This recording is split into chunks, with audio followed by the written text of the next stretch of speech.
So, game week 4. I know it was a week ago, so let's try and refresh our memories.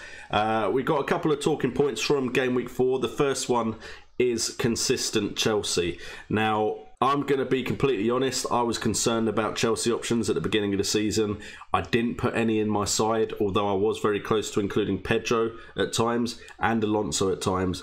But new manager, new players, I was worried that they'd take time to gel. I didn't know if Seri's system would work. Of course, they played Man City and they didn't exactly look great in that game. However, despite this, Seri's style of football has really benefited some Chelsea players, some of which were already doing well last season anyway. So Kante's been more advanced. David Luiz has seen his place in the pecking order revitalised under Seri as well. But there's pretty much 3 players that we want to be looking at. Pedro is one of them, Marcus Alonso and Eden Hazard. Eden Hazard and Marcus Alonso don't need much upselling. When they're on form in a Chelsea side that are playing well, both have been consistent Premier League options, fantasy Premier League options for a while now. But Pedro is definitely one that's interesting. He seems to benefit from Seri's style, and it's kind of a shame that Willian came in last game week because it looked like Pedro was becoming nailed on, so it'd have been nice to see him stay.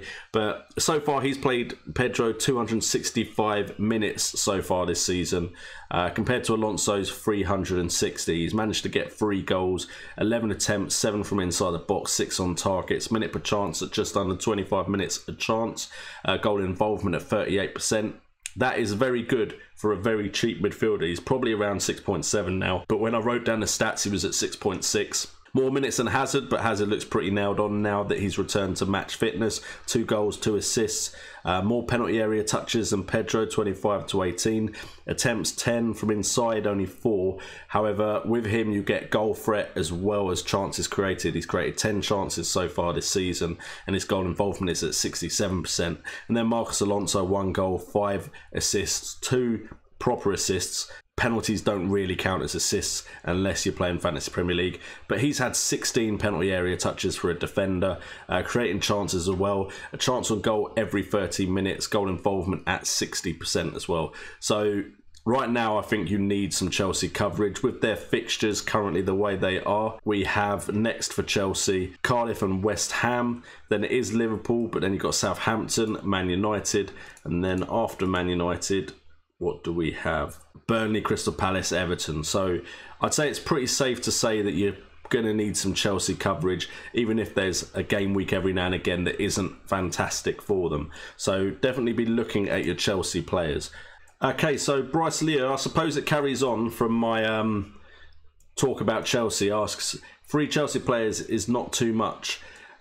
For me, I reckon I went over the players I reckon are the ones you want to look at. It's Pedro, Hazard and Alonso. I think right now you want Alonso in your side. And then ideally you want Hazard. If you can't afford Hazard, despite the fact that Pedro probably is still a slight rotation risk, I think he suits the style. He came on as a sub and still managed to get points. So I think Pedro right now, if you haven't brought Hazard in, then bring in Pedro. Would I bring in 2 Chelsea midfielders? With the lack of coverage up front, Morata's not looked good. Giroud, probably likely to get points if he does start, but I'm not sure I would double up on Chelsea because then you're limiting your midfield options. And so I'd probably go with one of Hazard or Alonso, Pedro myself.